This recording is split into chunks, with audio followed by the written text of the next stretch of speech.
Okay, so car update. So it consistently starts and moves.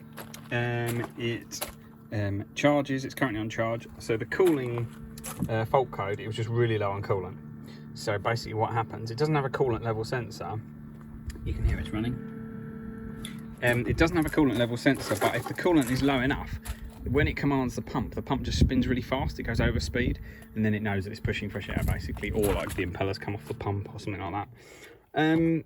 So basically you put a load of coolant in it. It was about half full, and it's charging happily. I charged it because it runs a coolant pump more often when it charges basically, so just to make sure that the warning light doesn't come back. It may be I wondered if it had a coolant leak, but it's probably related to all these bolts were undone because this is the onboard charger, and it's quite common. That's probably the most common failure on these cars, is the charger. So someone probably thought, oh, the battery's just flat, maybe the charger's failed or whatever. So all those bolts were undone. So whether they drained the coolant to, thinking of taking this box out. But either way, I put coolant in it. The coolant hasn't fallen out. So it is on charge with the Type 1 charger. This is just a quick test. I've got it on an extension lead so that I can kind of monitor it. It's a slightly dubious charger because it's actually a 13 amp charger. The early ones of these come with these 13 amp chargers. Later cars and all granny cables, recent ones are only 10 amps because 13 amps is quite a lot on a 13 amp plug with a 13 amp fuse. But because the batteries are quite small in these, it doesn't actually charge for that long anyway, so it kind of works. Basically it's full before anything melts.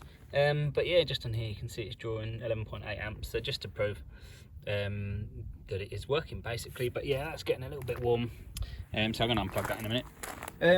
Yeah, so just kind of testing everything in the car. The heater works, the aircon didn't come on, not a massive issue at the minute, but it does use the aircon for battery cooling. So it's actually got a flap inside the cabin, and when you CHAdeMO rapid charge, which all UK MIEVs have CHAdeMO rapid charging. So yeah, when it starts CHAdeMO charging, as the battery warms up, it uses the aircon system. There's a little fan on the back of the pack to exhaust the warm air, and then there's a flap on the front, and it basically moves the flap in the cabin and pushes aircon air down into the back, which is kind of cool.